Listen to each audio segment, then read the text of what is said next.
E aí, pessoal, sejam muito bem-vindos a essa nossa Masterclass de hoje. Olha, se você já pegou um cartão de ponto todo bagunçado e pensou, como é que eu transformo isso aqui em dinheiro na conta do funcionário sem errar um centavo? Bom, você está no lugar certo.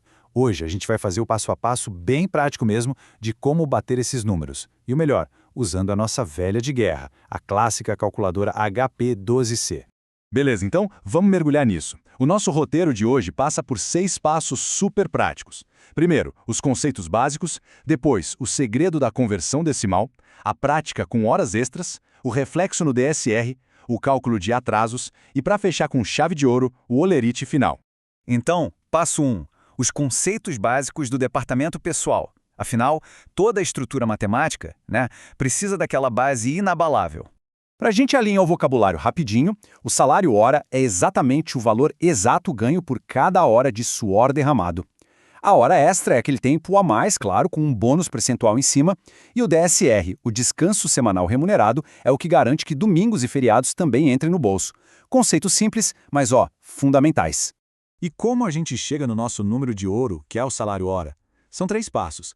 Primeiro, pega o salário base mensal, que aqui no nosso exemplo vai ser de R$ 1.735,58. Segundo, escolhemos o divisor. Vamos usar 227,33 para um mês de 31 dias. E o terceiro passo, a magia acontece na nossa HP12C. Você digita 1735,58, bate o Enter, digita 227,33 e aperta a tecla de divisão. E pá, o visor da sua calculadora vai te entregar esse número gigante e super satisfatório, R$ 7,634628. Olha só, o ponto crucial aqui é o seguinte, esse decimal gigante com todas essas casas é literalmente o motor de tudo que a gente vai fazer daqui para frente. É ele que dita, no centavo, o valor do tempo do colaborador. E isso nos leva direto para o passo 2, o segredo da conversão decimal, que é onde a maioria das pessoas cai na armadilha. Essa diferença que a gente vê agora ilustra perfeitamente o problema. De um lado, a gente tem um sistema sexagesimal, a linguagem do relógio, que fecha na base de 60. Do outro, o sistema centesimal, a linguagem do dinheiro, na base de 100. Gente, eles simplesmente não falam a mesma língua. Ou seja, sem chance de você multiplicar minutos direto por reais e achar que vai dar certo. Mas a solução é até bem simples com essa formulinha universal. Primeiro, você separe os minutos das horas inteiras. Aí, você pega só os minutos e divide por 60. Na HP12C é fácil. Joga os minutos, dá o Enter, digita 60 e aperta a tecla de divisão. Pegou esse resultado decimal? É só somar de volta com as horas inteiras e pronto, está traduzido. Beleza, passo 3. Na prática, calculando horas extras. Vamos trazer isso para o mundo real conhecendo o nosso primeiro personagem da aula, o Marcos.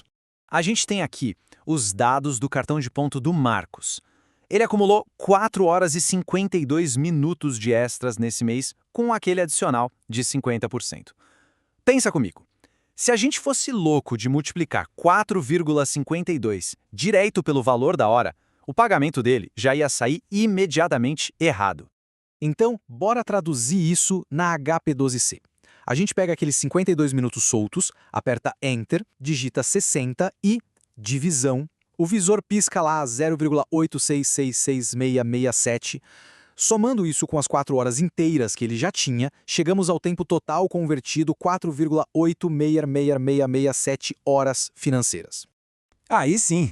Agora a gente multiplica essas horas decimais pela taxa da hora extra do Marcos, já com 50% de adicional embutidos. O resultado? R$ 55,73. E como no mundo do RH a gente não paga fração de centavo, a gente já configura HP rapidinho, aperta a tecla F e depois 2 para travar o arredondamento em 2 casas decimais. Simples assim.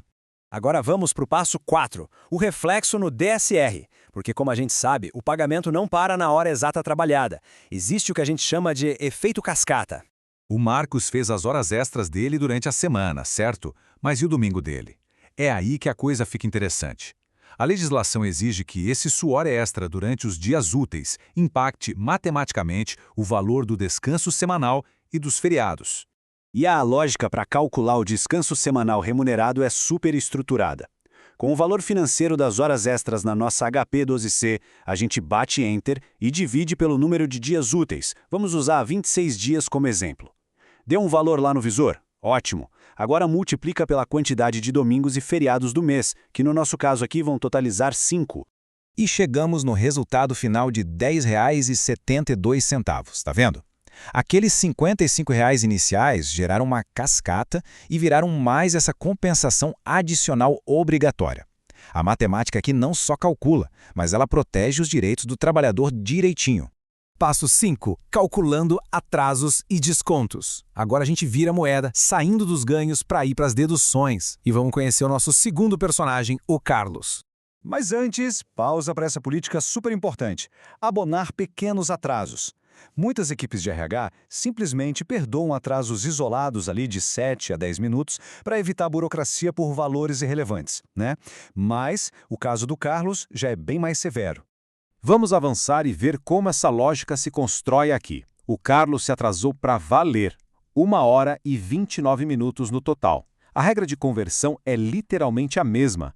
Na HP12C, 29 minutos, Enter 60 divide, dá 0,483. Somou com a hora inteira, temos um atraso de 1,483 horas decimais. Agora a gente multiplica essas horas de atraso pelo salário hora base dele purinho, cru, sem adicional nenhum, aquele que a gente calculou lá no começo. O resultado é um desconto de R$ 11,32, direto na folha. É uma dedução cirúrgica calculada em cima do tempo não trabalhado. E, finalmente, passo 6. Como organizar os lançamentos na folha? Onde é que todos esses números soltos vão morar, afinal? Olha, o que é realmente interessante de observar aqui é ver tudo se encaixando. Todos aqueles cliques na nossa HP12C viraram esse layout oficial. O código 401 para a hora extra, 420 para o reflexo exata no DSR e o 397 demonstrando o desconto do atraso.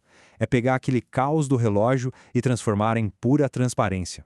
E, gente, para garantir que todos esses cálculos fiquem à prova de falhas ou qualquer auditoria, não esqueçam as boas práticas do setor, tá?